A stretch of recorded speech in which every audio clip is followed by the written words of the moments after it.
우리 1층에 계신 여러분 환영합니다. 또 우리 2층에 계신 여러분도 환영하고, 또 우리 잠옷실에서 불편하지만 예배하는 우리 어린이들과 또 우리 모든 부모님들을 환영합니다. 우리 한번 인사할까요? 옆에 분과 당신은 위대한 분이십니다. 이렇게 한번 인사하겠습니다.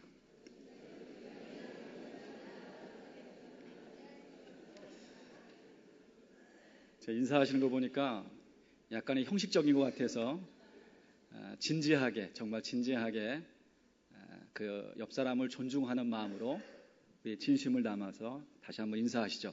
당신은 위대한 분이십니다.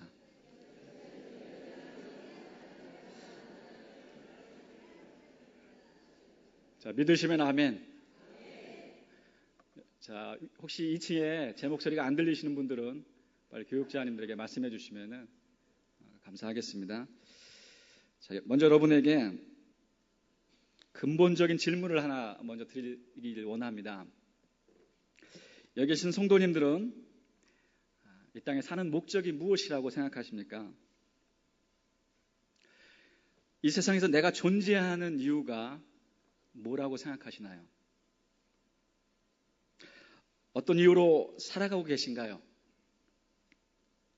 스스로를 향한 이 근본적인 질문은 우리에게 너무나 중요한 질문입니다. 믿음의 성도뿐 아니라 이 땅에 살아가는 모든 인간에게 어떻게 보면 가장 중요한 질문이다, 이렇게 저는 생각을 합니다.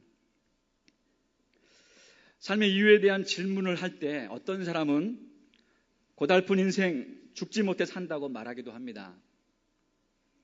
여기 계신 여러분도 과연 어떤 사람이 말하는 것처럼 죽지 못해 산다고 답을 하실 수 있는가요? 또 그렇게 답을 하시길 원하시는가요?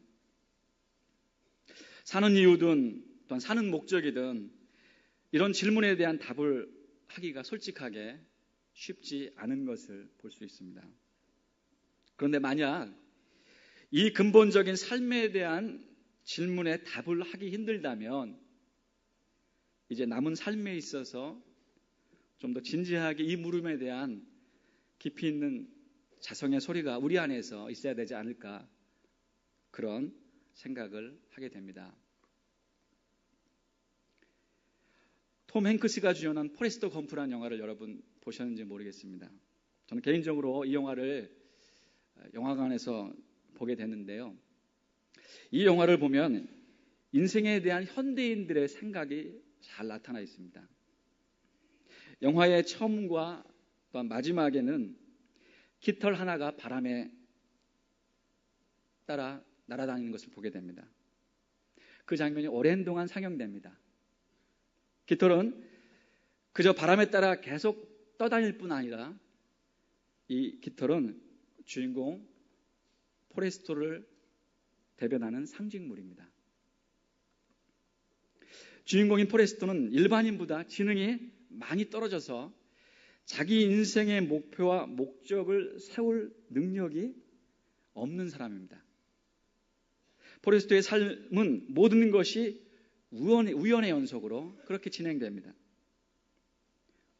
우연이 계속되면서 포레스토 검프는 다양한 경험을 통해서 인생을 살아가게 됩니다. 이 영화가 보여주는 메시지는 인생이라는 것이 특별한 것이 아니라 우연의 산물이라는 것이죠. 사람이란 우연히 태어나서 우연히 살다가 우연히 죽는 존재일 뿐이다 라는 것이죠. 자, 그렇다면 정말 인생이 우연의 산물일까요? 우리가 살아가는 인생이 그냥 우연히 만들어지고 우연히 진행되어지고 우연히 마감되는 것일까요? 포레스토 검프의 삶처럼 정말 인생은 이렇게 우연의 연속일까요? 여러분 스스로가 한번 이 시간 판단해 보시길 바랍니다. 우리가 지금 앉아있는 의자도, 또 이 강대상도, 여기 있는 올겐도, 또 피아노도, 드럼도, 또 모든 악기도 그것이 존재하는 이유는 분명히 있습니다. 그 용도가 있다는 거죠. 그 목적과 쓰임새가 분명히 있다는 것입니다. 우리는 피아노도 의자도 한눈에 보는 용도가 있는 이유를 알 수 있습니다. 왜냐하면 사람들이 그것을 만들 때 그것이 필요한 용도에 의해서 만들었기 때문에 그렇습니다. 그렇다면 하나님도 인간을 아무런 목적 없이 만드실 리가 없다는 것이죠. 위대하신 하나님께서, 창조주신 하나님께서 우리를 만드실 때 아무런 목적 없이, 이유 없이 우리를 이 땅에 만드시지 않았다는 것입니다. 인생이 정말 우연히 만들어진 존재일까라는 물음에 대한 대답은 인간에게 있지 않고 인간을 만드신 하나님께 있습니다. 자, 보실까요? 이사야 43장 7절 말씀 보겠습니다. 내 이름으로 불려지는 모든 자, 곧 내가 내 영광을 위하여 창조한 자를 오게 하라. 그를 내가 지었고 그를 내가 만들었느니라. 또한 고린도전서 10장 31절 말씀 보니까 그런즉 너희가 먹든지 마시든지 무엇을 하든지 다 하나님의 영광을 위하여 하라. 하나님은 인간을 지으신 목적이 하나님의 영광을 위해서라고 말씀합니다. 그러므로 우리가 이 땅을 살아가는 존재의 이후의 궁극적인 목적은 하나님께 영광을 돌리기 위함입니다. 목적에는 최고의 목적과 부차적인 목적이 아닙니다. 우리도 여러 가지 목적을 세울 수 있습니다. 공부를 잘해서 좋은 학교에 들어가는 것이나 돈을 많이 벌어서 가족을 부양하겠다는 그런 목적이 있을 수 있습니다. 그러나 이러한 목적은 궁극적인 목적이 아닌 부차적인 목적입니다. 인생의 최고 목적은 바로 하나님의 을 영화롭게 하는 것입니다. 그럼 어떻게 하나님께 영광을 돌릴 수 있을까요? 먼저 영광의 의미를 알아야 합니다. 성경에 표현된 영광이란 말의 문자적 의미는 무겁다는 뜻입니다. 무겁다. 이것은 질량에 대한 무게감을 뜻하는 것이 아니고요. 일반적으로 들을 때 무겁다는 그 의미가 아니고요. 한 사람이 남들보다 더 탁월하게 가지고 있는 묵직함을 의지합니다. 그러니까 여러분 모습 속에서 여러분만의 어떤 묵직함이 보인다. 그것을 영광이라 이렇게 표현한다는 것이죠. 다시 말하면 영광은 한 사람이 남들보다 더 탁월하게 가지고 있는 그 무엇을 대할 때 느끼는 무게감이라는 것이죠. 자, 예를 들어보겠습니다. 한국에 나온 세계적인 주의자가 누구신지 아시나요? 정명훈 씨라고 보통 합니다. 정명훈 씨의 공연을 보고 났을 때 느낌을 여러분 느껴보셨는지 모르겠어요. 전율이 흐릅니다. 정명훈 씨의 영광, 즉 무게는 탁월한 음악성에 있죠. 탁월한 어떤 지휘의 능력에 있죠. 그의 무게감을 다른 사람들이 알려면 밖으로 그 재능을 드러내야 합니다. 만약 정명훈 씨 같은 유명한 주의자를 우리가 동네 길에서 마주친다면 우리는 결코 그 사람의 탁월한 음악성이 가진 영광을, 그 무게감을 알지 못할 것입니다. 하지만 그가 큰 무대에서 교향악단 주의하는 것을 본다면 그의 탁월한 주의 실력을 보고 감탄하고 감동받을 것입니다. 그의 탁월함을 맛본 사람은 그냥 앉아있지 않겠죠. 그래서 자리에 일어나서 힘차게 박수를 칠 것입니다. 박수로 칭찬과 존경과 사랑을 주의자에게 보내는 것입니다. 이것이 영광을 돌린다라는 의미입니다. 저는 할렐루야 찬양하고 나서 주의자님 주의하는 모습을 보면 은혜를 많이 받습니다. 박수를 치고 싶은데 분위기상 박수가 안 나와서요. 제가 설교할 때는 아까 그래서 제가 친 거거든요. 영광의 박수를, 그것이죠. 바로 이제 그 모습을 보며 그 무게감을 보며 감탄하는 것이죠. 그러면서 그것에 사랑과 정성을 담아서 박수로 영광을 돌린다는 것입니다. 그러니까 나를 통해 하나님의 영광을 나타나시길 원하신다는 것이죠. 우리에게 입술과 감정과 인격을 주신 이유도 하나님이 유대하시고 선하시고 아름다운 것을 알게 하심으로 하나님께 영광을 돌리기 위함입니다. 하나님께 찬양하고 감사를 돌리며 하나님을 기뻐하고 즐거워하는 것이 곧 하나님께 영광을 돌리는 것입니다. 여러분, 이 자리에서 찬양하고 예배하고 이 자리에서 우리가 기도하는 이 모든 것이 무엇인가요? 바로 하나님께 지금 영광을 돌리고 있는 것입니다. 그래서 중요합니다. 예배의 자리가 중요합니다. 우리 찬양의 자리가 중요합니다. 여러분, 혹시 찬양 가사 잘 모르시면은 그냥 박수라도 치시면 어떨까요? 이 시간 오셔서 그냥 앉아 계시다가 가시면은 너무 아쉽지 않으세요? 열심히 찬양하고 뜨겁게 기도하고 그러면 어떨까요? 왜냐? 그것이 하나님께 영광을 돌리는 것이기 때문에 그렇습니다. 그럼 하나님께 영광을 돌리는 것은 무엇을 의미하는 것일까요? 무엇을 어떻게 해야 하나님이 나를 만드신 이유에 대해서 감사하며 나가는 것일까요? 이 시간 우리가 읽었던 본문이 그 분명한 영광에 대한 주님께 영광을 돌리기 위한 그 의미를 본문이 우리에게 말해주고 있습니다. 우리가 하나님께 영광을 돌리는 것은 제가 크게 세 가지로 오늘 말씀을 드리겠습니다. 첫 번째는 기도를 계속하고 깨어 있는 것입니다. 자, 같이 읽어주시겠어요? 기도를 계속하고 깨어 있는 것입니다. 다시 한번요. 기도를 계속하고 깨어 있는 것입니다. 기도를 계속한다는 의미는 전에 있던 개역 성경을 보니까 기도를 항상 힘쓰고라고 그렇게 기록이 되어 있습니다. 전 여기서 계속하고의 그리고 항상 힘쓰고의 강조점을 두고 싶습니다. 계속한다는 의미는 네 가지의 원어의 뜻이 있습니다. 첫 번째는 기도를 계속한다는 의미는 뜻은 어떤 일에 열중하다, 부지런히 종사하다는 뜻을 가지고 있습니다. 즉 우리는 기도에 열중해야 합니다. 부지런히 기도에 종사해야 합니다. 어떤 사람이 자신이 다니는 회사에 종사하듯 우리 믿음의 사람은 기도에 종사해야 합니다. 기도하지 않으면 우리는 교회라는 공동체에 소용이 없는 사람이 됩니다. 존재의 가치가 없는 사람이 되기 때문에 그렇습니다. 교회는 기도에 종사하는 분들이 많을 때 행복한 교회가 됩니다. 그리고 기도에 종사하는 분들이 많을 때 우리 교회는 온전히 세워갑니다. 우리는 기도에 얼마나 열중하고 있나요? 얼마나 부지런히 여러분은 기도에 애쓰고 계십니까? 기도한다, 기도를 계속한다는 의미는 두 번째 이런 뜻이 있습니다. 어떤 것을 굳게 지속한다는 뜻이 있습니다. 기도는 멈추는 것이 아니라 지속적으로 계속 전진하는 것입니다. 한 번으로 끝나는 것이 아니라 잠시 잠깐 어떤 사건이나 일이 있을 때만 잠시 하는 것이 아니고 계속적으로 해야 하는 것입니다. 우리에게 있어서 기도의 지속성은 매우 중요합니다. 그래서 새벽에 모이는 예배가 참 중요합니다. 매일매일의 꾸준한 기도의 시간을 갖는 것이 정말 중요합니다. 우리를 주님께로 계속과 지속으로 인도하기 때문에 그렇습니다. 계속한다는 세 번째 뜻은 어떤 사람에 대하여 참는다는 것입니다. 어떤 일에 대해서 견디고 버티게 한다는 것입니다.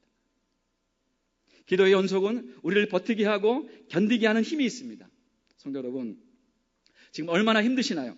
노력해도 변하지 않는 우리의 삶의 모습들, 최선을 다하는 것 같지만 오르지 않는 우리 학생들의 성적, 수험생들이 안고 있는 그 결과에 대한 두려움, 취업 준비생의 불투명한 미래에 대한 첫걸음, 육체는 쇠해지고 병들어가고 고통스러워하고 불확실한 미래를 걸어가야 하는 무거운 생각들, 이럴 때 우리를 버티게 하는 것이 무엇일까요? 우리를 견디게 하는 것이 무엇일까요? 기도가 우리를 견디게 합니다. 그래서 기도의 사람이 되어야 합니다. 내가 버티기 위해서, 우리가 살기 위해서 기도해야 한다는 것이죠. 계속한다는 이 네 번째 뜻은 계속 누구 안에 있다라는 그러한 뜻입니다. 기도는 우리를 주님 안에 지속적으로 있게 합니다.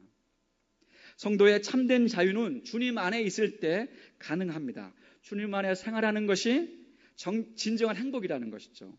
우리의 삶의 방향을 잡아주고 인도하고 밝혀주는 것은 주님 안에 우리가 거할 때 이것이 가능하다는 것입니다.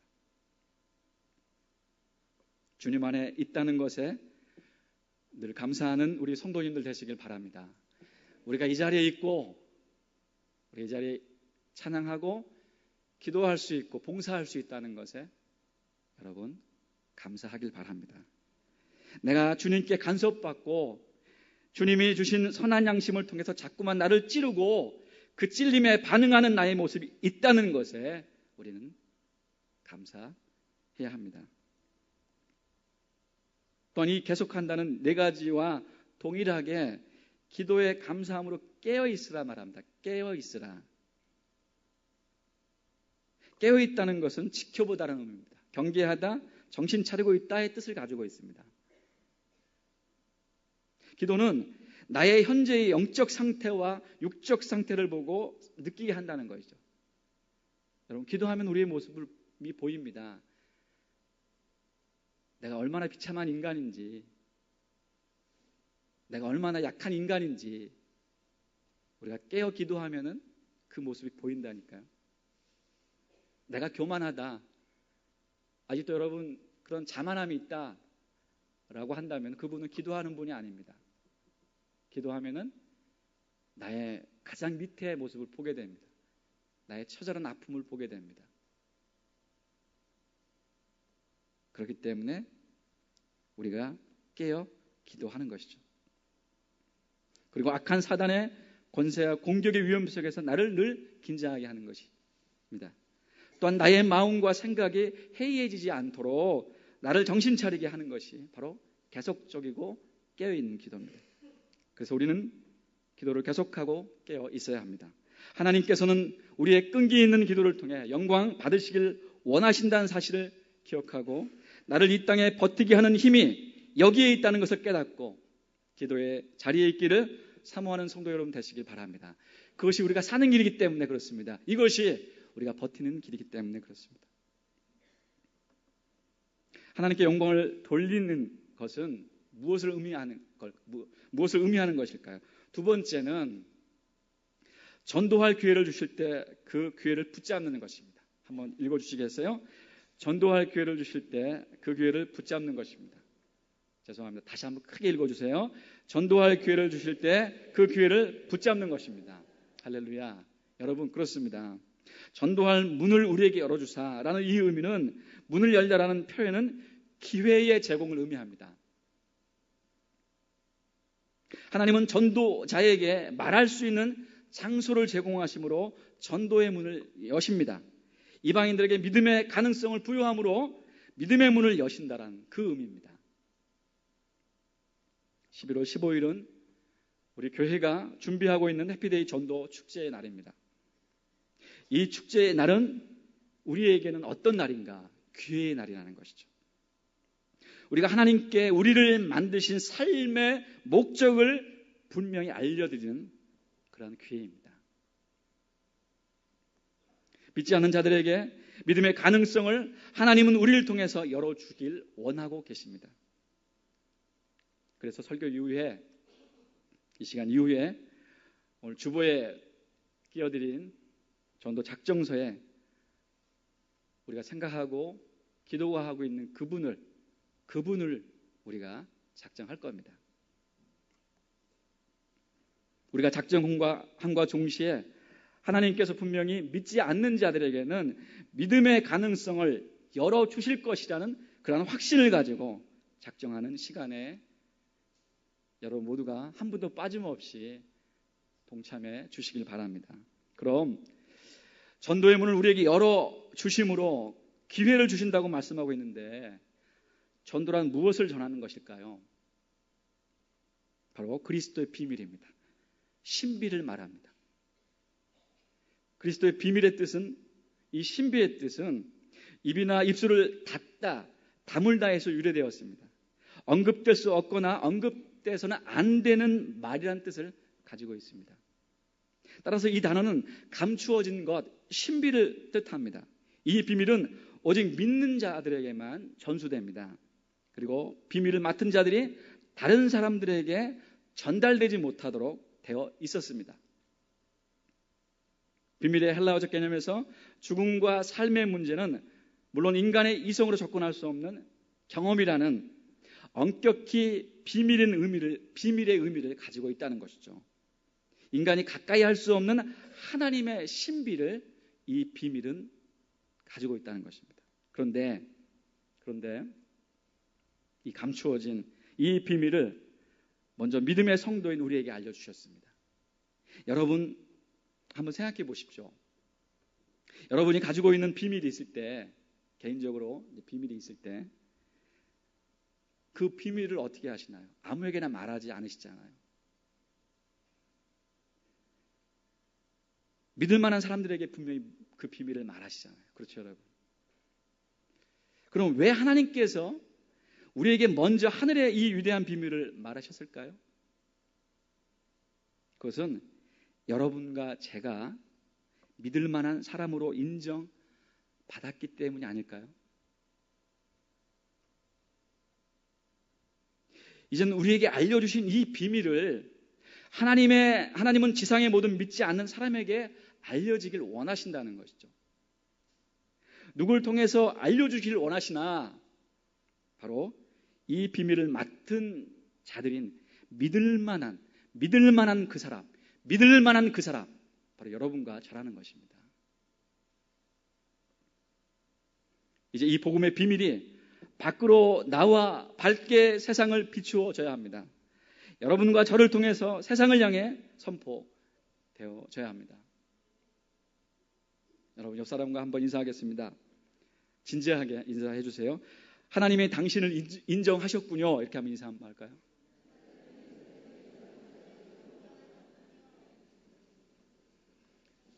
여기에 별로 감동이 없는 분은 회개하시고 빨리 인정받기를 원합니다. 여러분을 인정하셨습니다. 그 비밀을, 감추어진 비밀을 우리에게 말하라고 우리를 인정하셨고 그 비밀을 말씀해 주셨습니다. 디모데전서 3장 16절 말씀 보니까 크도다 경건의 비밀이여 말씀합니다. 경건의 비밀은 무엇을 말합니까? 경건은 흔히들 말하는 대로 엄숙하고 무게 있는 어떤 분위기를 말하는 것이 아닙니다. 그런 모습은 자칫하면 교만함에 빠져들 수 있습니다. 경건은 신을 공경하다라는 의미입니다. 또한 공경하다는 가장 소중한 본물로 여기는 것을 말합니다. 가장 소중한 것, 그것이 경건이라는 것이죠. 그러므로 경건함은 하나님을 섬기는 성도들에게 가장 소중한 보물이 되어야 한다는 것이죠. 나아가 그 보물이 빛을 발하도록 온 힘을 다하는 삶 자체가 경건한 것이라는 것이죠. 이를 위해 성도, 개개인들에게 하나님이 부여하신 재능들을 발견하고 이를 잘 활용하는 것, 그 재능들이 조화를 이루어가는 것이 바로 경건의 비밀이라는 것입니다. 그런데 오늘날 교회가, 즉 우리가 세속의 흐름에 편승되어 가는 것을 볼 때 너무나 안타깝다는 것입니다. 우리의 경건함이 없어지고 있다는 것이죠. 우리의 무게감이 없어지고 있다는 것이죠. 그런 모습은 교회의 본연의 모습을 상실하는 것입니다. 교회를 통해 하나님의 아름다운 세계를 세상에 드러내 어두운 것을 밝혀함에도 불구하고 오히려 세상의 흐름에 따른다면 우리는 하나님의 진노에 있을 수밖에 없지 않을까요? 교회는 시대의 흐름을 따르지 않고 진리를 수호하고 누리는 최후의 보루가 되어야 됩니다. 여러분과 최후의 보루가 되어야 한다는 것이죠. 교회가 시대의 흐름을 따른다는 것은 하나님의 세계를 시대의 흐름에 따르게 한다는 것입니다. 마치 조물주이신 하나님이 피조물의 영향 아래에 있다는 것이죠. 그러므로 이제부터라도 우리가 각성하고 회개해서 시대의 이 악한 흐름을 벗어나 하나님의 선하신 뜻이, 온전한 뜻이 무엇인지 우리가 분별하고 따른다면 그러한 교회, 그러한 성도는 본연의 모습을 회복하게 될 것입니다. 외인에게 대해서는 지혜로 세월을 향하여 세월을 아끼라 말합니다. 개역성경에 보니까 외인을 향하여서는 지혜로 행하여 세월을 아끼라 이렇게 말하고요. 새 번역 성경으로 보니까요, 외부 사람들에게는 지혜롭게 대하고 기회를 선용하십시오. 이렇게 말씀합니다. 여기서 말씀하는 외인이란 우리가 생각했던 대로 그리스도 밖에 있는 사람들을 의미합니다. 성도들이 이 세상에 살고 있는 동안에는 외인들과 접촉을 피할 수 없죠. 피할 이유도 우리가 사실 없죠. 성도는 영적인 신분과 지위와 소속이 불신자와는 완전히 다릅니다. 그렇지만 이 세상에 사는 동안에는 우리가 그 외인과 비그리스도인들과 불신자들과 함께 활동을 해야 합니다. 그런데 말씀합니다. 외인을 향해서는 지혜로 행하라고 말씀합니다. 외인들에게 휩쓸려서 믿음을 손상시키는 일이 없도록 그렇게 지혜롭게 처신하라는 것이죠. 외인을 변화시키는 이는커녕 외인에게 비그리스도인들에게 영향을 받아서 신앙에 변질되는 일이 없도록 경각심을 가져야 한다는 것이죠. 그리고 외인을 향해서는 지혜로 행하여 세월을 아끼라 이렇게 말합니다. 적극적으로 노력해서 외인을 그리스도 안으로 인도해라. 그런 적극적인 의미를 이 말씀에 포함되어 있다는 것입니다.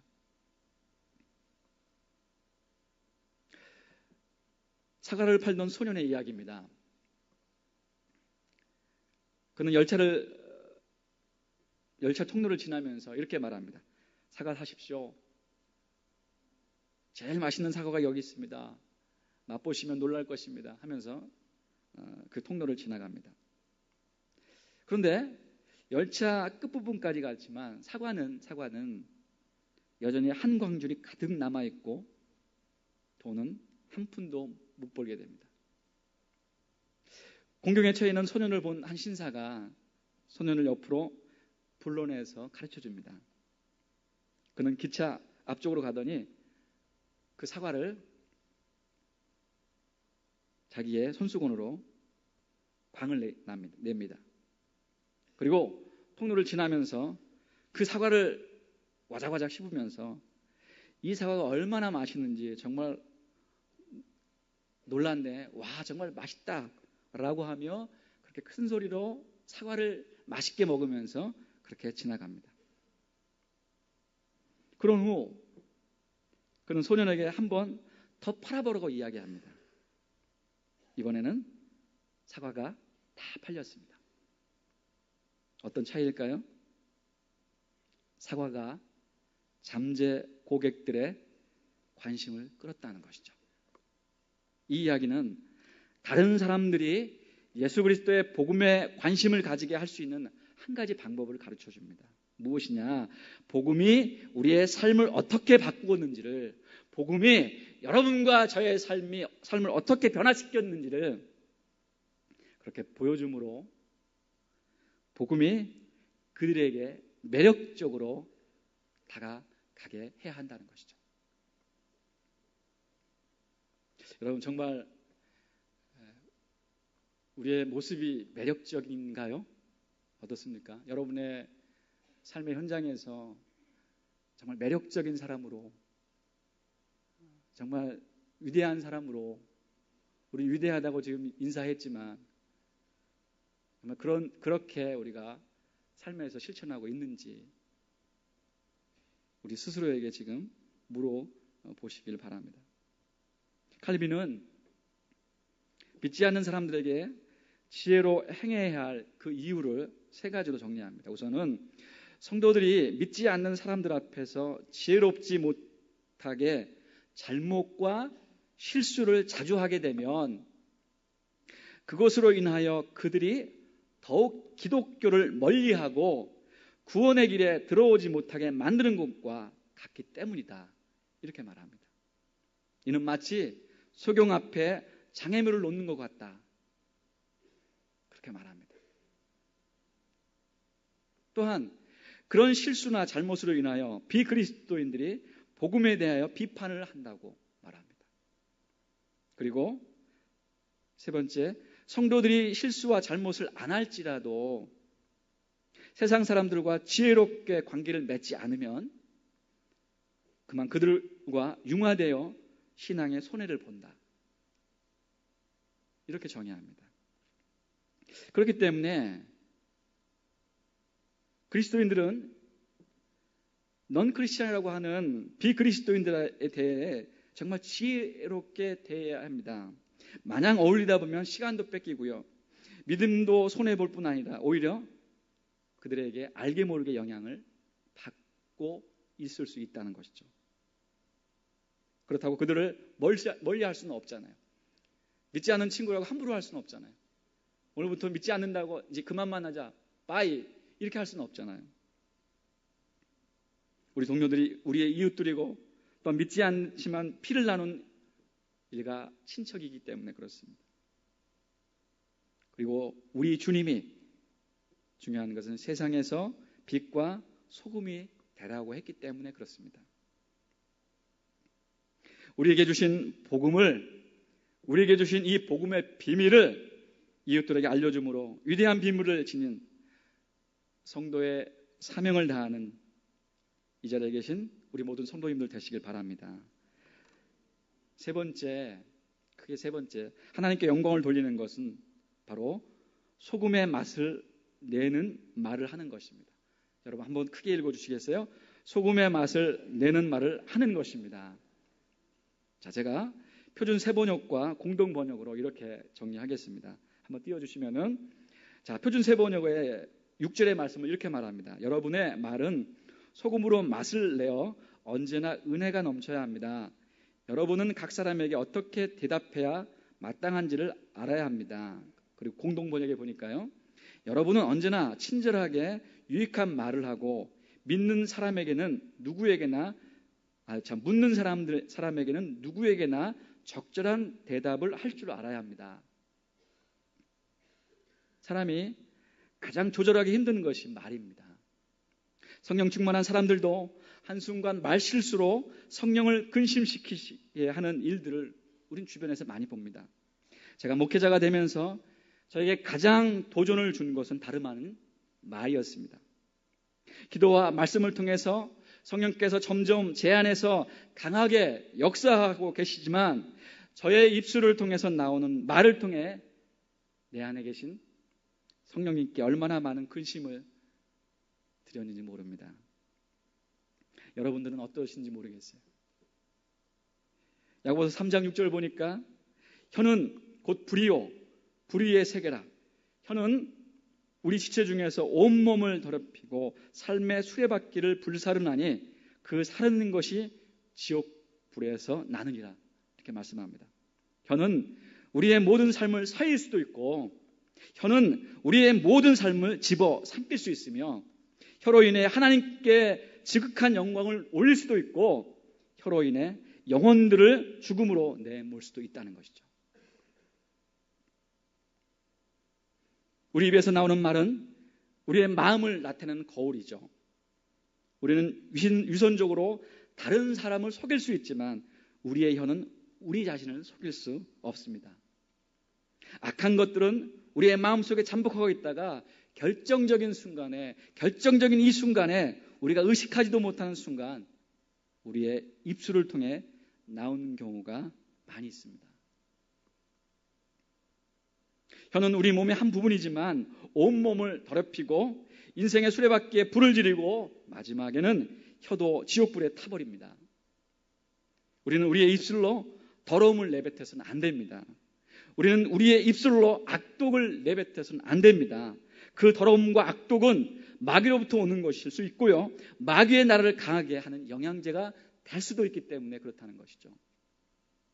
여러분, 우리가 아침부터 저녁까지 하루를 생활할 때 과연 우리는 사람을 세우고 영혼을 위해 기도하고 위로하고 권면하고 사랑의 말을 하고 복음을 전하는 일들을 많이 하십니까? 아니면 불평하고 시기하고 미워하고 험담하고 조롱하고 거짓 증거하고 증오하고 끌어내리고 그런 저주의 말을 하십니까? 우리가 어떠한 말들을 사용하냐에 따라서 우리는 하나님의 종이 될 수도 있고 우리는 사단의 나라에 특별한 쓰임받는 종이 될 수 있다는 것이죠. 사람의 혀는 스스로의 힘으로 제어할 수가 없습니다. 성령님의 인도하심을 섬세히 따라가야 합니다. 혹시 말에 실수가 많으신 분은 이제 말을 좀 담으시고 성령님 앞에 물어보고 그렇게 말을 하셨으면 좋겠어요. 우리의 말에는 권세가 있습니다. 그렇기 때문에 우리가 말을 함부로 하시면 안 된다는 거죠. 에베소서 4장 29절 말씀 보니까 무릇 더러운 말은 너희 입 밖에도 내지 말고 오직 덕을 세우는데 소용되는 대로 선한 말을 하여 듣는 자들에게 은혜를 끼치게 하라, 이렇게 말씀합니다. 말로 인해서 교회가 부흥하고 말로 인해서 교회가 무너져 내립니다.